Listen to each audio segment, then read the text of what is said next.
Well, shalom again, everybody. Ariel Tzadok here from the KosherTorah School, found online at www.koshertorah.com.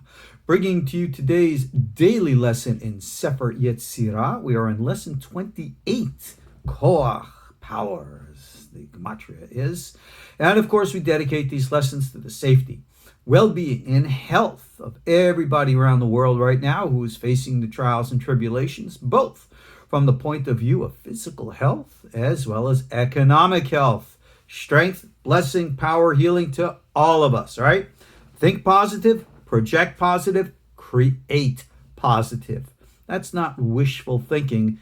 That is how we create the reality which we seek. And it's that, actually, which we're going to discuss right now.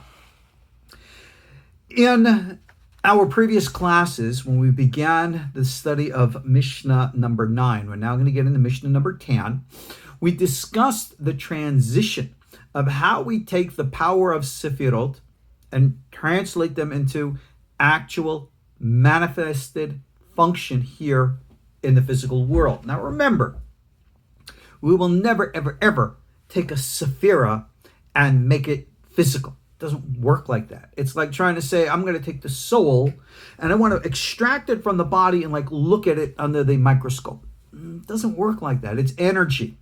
And don't think with science over many, many experiments over many, many years, people have actually tried to measure the soul. It doesn't work like that. When you're dealing with different realities, different functions, different modes of consciousness. You know what? Here, I don't know if you could see over my shoulder there. There's my darling Sierra. Hang out. Say good morning, Sierra. Hanging out on the couch. Now, I know a lot of you want to say it is inappropriate to have a dog or make reference to that because it's distracting. No, it's not. This is the point when we talk about unity and everything being part of the greater whole. Right now, she is doing her little morning scratching there, and it caught my attention. That's for a reason. And right now, my mind is thinking as I'm recording. Remember, everything here is raw, unedited, and real. And I say, why? What is it here that Sierra is doing? And I'm saying to myself, oh, she loves to sit in the mirror. You can see her just hanging out, looking out the window there. You got to remember something. The same God that created us created her. The same Sephirotic energy that flows through us flows through her. But she has a different consciousness. She thinks like a dog. Why? Well, she is a dog, okay? And she has emotions like a dog, feelings like a dog, thoughts like a dog, and she acts like a dog.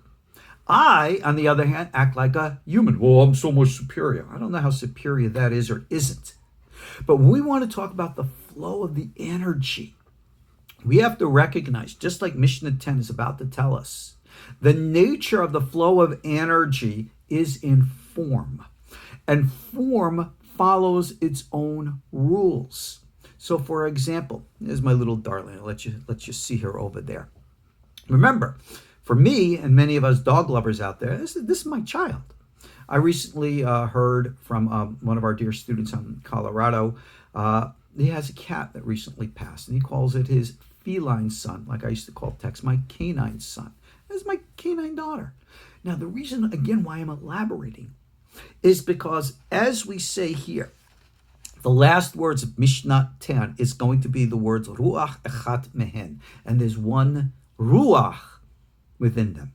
Now, let me take a step back. Let me read to you Mishnah 10. We'll explain it according to Rahamim, and then bring it all together. Mishnah 10 begins with the word two. Shtaim. Why? Because the first Mishnah was the inyan of what we call the subject of, that Ruach HaKodesh, that Keter, the raw will, which materializes everything. And then we have here too, Ruach Meruach, a spirit which comes from spirit. What exactly is spirit? Well, remember what we're talking about. We are not yet talking about letters and forms, but letters and forms, here, let me just continue reading here, Mishnah 10. Ruach from Ruach, spirit from spirit. The hakakba, and it is engraved within it, the 22 foundational letters. Notice it doesn't say the 32 wondrous paths. Why? Because we are using the Sephirot, which are the 10, to engrave the 22. And of course, we have 3 mothers, 7 doubles, 12 singles. But it says here again, Ruach Achat Mehen, and 1 Ruach within them all. Rahamim, in his commentary here, explains very simple what he's talking about. What the text is talking about, according to him. Let's be specific, because you have, again, with Sefer Yetzirah, many different ways and views of teaching it. And when I taught my class on the prophetic Kabbalistic view of this, it's very different from where Chaim teaches. Yeah, every now and then I brought in Rahamim as it was necessary. But the original and older forms of how you use this as a prophetic tool, that's that 40-hour course that I've talked about. If you're interested, it's not available publicly to KosherTorah. You got to email me. Yeah, you got to be in touch with me as a person. Oh my goodness, how horrible. But what can I say? I mean, this is old school, as we say. In my day, we didn't just press buttons and connect through the internet. We actually spoke with each other. We actually got to know one another. And this is the way I personally like to interact with people who work with, our school. I don't want to be strangers. I want to get to know you and you get to know me. We're friends. I'm not some detached person on some plateau somewhere, right? I'm not some holier than thou. I'm a normal person just like you. So we deal with this together. That's the way we chokek, engrave. So again, to the text, ruach meruach. Understand the nature of raw will, keter. It's just that urge that pushes you forward. But what is it? You hear a little Sierra panting in the background there. What is it? What's will? Okay, you and I are not going to understand will until we have an insight of what it actually is that we're supposed to do with it. When you have that, again, eureka moment, that bam, I get it now. That is a seed, the beginning of the seed, if you will, breaking the surface, which is leading towards its fulfillment or manifestation in action that you're going to do. That's why you got that brilliant idea in your head. It's not that you can philosophically contemplate the wonders of the universe. Who cares? All right? I don't care what's out there. I want to go there. I want to build my interdimensional portal ship, my Merkava, and I want to go out and channel. I want to go space trucking. I want to hang out, right? Have lunch in the Pleiades, then swing around to Orion for dinner. Chat with all the whoever's out there. Why? Will. Something in me tells me that's where we're going. Okay? So Mashiach comes, future, whatever we're going to say. Somehow, somewhere, that will is going to bang in my head, your head, our heads, and give us that insight. That is what we call ruach me ruach, spirit from spirit. The original raw will, as we said, comes from the greater collective whole. Now understand, like we say here, ruach achad mehen, the ultimate singularity. Everything in reality comes from a single mind, a single will. And you could say, really? Yeah. With all the conflict and the division and the strife, it all comes from a singular source? Yep, that's right. I don't get it. I don't see it. That's what we're trying to get to. How to experience that. So you see all the conflicts now. Look at the world today. Our world is full of conflicts with political disagreements, religious disagreements, economic disagreements. We don't have to go into the pages of the online internet to discuss all the stuff. You know what I'm talking about. Underlying it all is a singularity, which is working all the sides together to bring in a homogeneous whole. No, it doesn't mean we're all going to be the same. Can you imagine? People think when Mashiach comes, when the Messiah comes, we're all going to be the same. Really? That means we're all going to dress in the same clothing. We're all going to have the same salary at work. We're all going to do all the same jobs. We're all going to think the same thoughts and be the same way. Really? That sounds more like communism than it sounds like Mashiach. I don't think that's the future. So when we talk about unity, we're not talking about everything becoming the same. We're learning how all the differences work together, play off one another in harmony, like nature, like the individual instruments in an orchestra, creating the beautiful music that we all know and love. So, this is the secret here of what it says. Ruach meruach. It gives you that bing, that profound insight. And it says chakak ba. And then in this insight, in this, again, where Abba, the intuitive mind, it starts an engraving process. That's that interesting word, chokek, hakika. And it engraves the 22 foundational letters. Why are they called foundational? Because they're not yet in actual form. Before you have the actual deed done, before you even create the plan for the deed, you have the idea in your head. You know what this is. It's applicable to anything that you can possibly imagine. If you are an architect and your client comes to you and says, I want to build a building. I don't care what kind of building it is, right? Well, what exactly are you looking for? Oh, I want a building that's this high, it's this way, I want it to look like this, I want this artistic expression, etc. So that's that chokhmah ideas. And now you got to put it into the bina practicality of, okay, how can we draw up the blueprints? And then you got to put it in action. You actually build it. Everything starts in the mind. Your mind, my mind, our minds. Now, this is actually a very interesting, believe it or not, economic lesson. Why? Every one of us, especially right now, we're struggling with this and that problem. What do you do about it? Well, like in psychology, you have that concept called flight or fight. You can run away from the problems, run away into your fantasies, run away into blaming, you can blame everybody else. It's not my fault, it's this and that, and become victims. Or you fight. You become a victor as opposed to a victim. And you say, I look at my present obstacles as an opportunity. How do I overcome my problems? What do I need to do? And again, your intuitive starts to create different ways of thinking.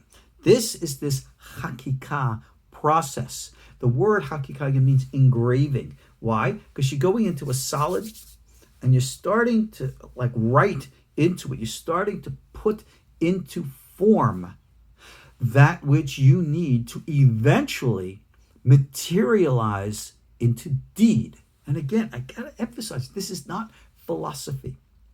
This is our reality. Getting back to the text, foundational letters. This is the idea. They're not yet manifest. And then we have 3 divisions of letters. Who cares? I have 3, I have 7, I have 12. That's a lovely way of dividing up stuff. And curiously, we apply these letters to the columns of the Sefirot, which I might add is only in the later Kabbalah. The early Kabbalah never did this, but of course. And we say that the 3 letters correspond to the horizontals. And they are called Hesed, or the expansive power. The 7 letters, the doubles, are said to be the verticals. And they are said to be the restrictive powers. And then the 12 simples are called diagonals. And they are said to be the diagonals. They are what we call the balance power. All right? Rahamim. What I've just described to you is like we've discussed in our previous classes, Chesed, Din, Rahamim, the Hadar, or the 3 balances of power. What is 3 balances of power? Something we all know.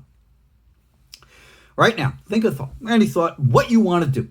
I want to be a billionaire. I want to do this. I want to do that. Okay, great. You got these wild ideas, and they're filling your head with all kinds of fantasies. But fantasies are not necessarily bad and wrong. If you go off into fantasy without constricting them into practical reality, then you're going off into what we call la la land, and then you're lost. Right, that's not good. But if I do fantasize and I allow my mind to imagine wildly, I create entire worlds within my imagination. I create people. I create relationships. I create entire universes. You're going to say, that's a little weird, isn't it? No, it's not.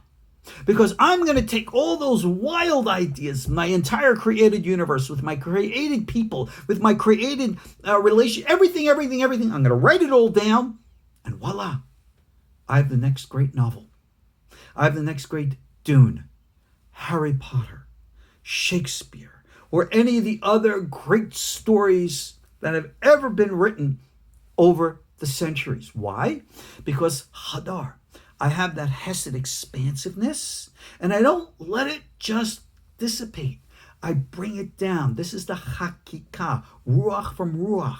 I have to take it now and I introvert it to what we call Din. Din does not mean severity, judgment, punishment of God. Forget all that fantasy mythology. It means to construct a concrete form, which we will discuss as we proceed in our next Mishnayot here, so that you can actually begin the process of taking all of that abstract and making it real. How? In your specific details of your specific life, I can't tell you. All right? Please don't email me or contact me and say, Rabbi, what am I supposed to do in my personal life? I don't know you. Remember I said what our school's about is to get to know you. So don't look to me as I have, in knowledge of inside you. The knowledge of inside you comes from inside you. You got to know it first. Okay? Please understand this. So the expansive, imaginative mind, you have it. It's in you right now. You're thinking about it within the context of your personal life. Take 2 seconds to pause this recording and ask yourself this question. Where are my thoughts right now? What are my obstacles right now? How can I turn them into opportunities? A little pause there for you. And that is this Hakikah beginning process. Allow your mind to expand out. Allow your mind to imagine. I got to start a business. I'm facing financial difficulties. I'm facing health issues. I have relationship problems. What do I do about it?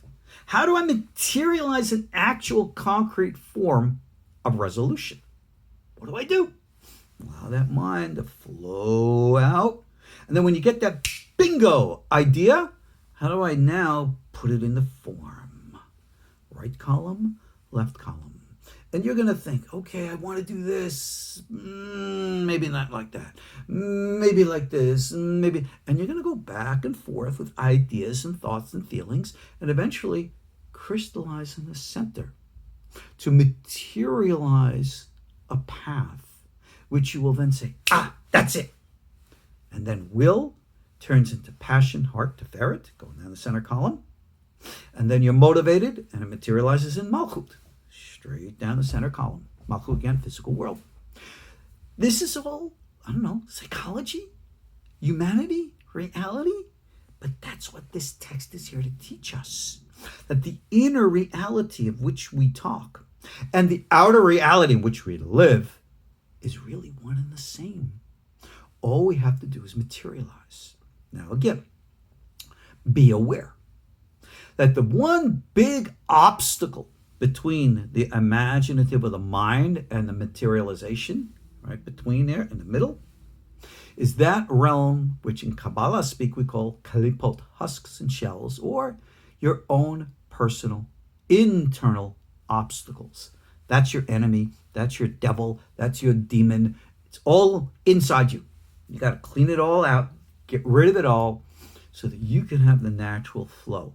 And when you do, you will find, right, expansive, restrictive, symbolically referencing the diagonals because it creates the structure of stability. Ruach echad mehen, and one spirit, one will to rule them all. This is what it's all about. And this is how we materialize this reality. And needless to say, we'll take the next step in our next class when the internal called Ruach is now going to materialize as external, which we call water, fluid. And we'll talk about that next. Ariel Bar Tzadok here, KosherTorah School, online at KosherTorah.com. Check out our course page, okay? I have the new basic meditation course available and a lot of other good stuff waiting for you. You want it, it's there. All you have to do is make it happen. I'll see you all soon. Shalom.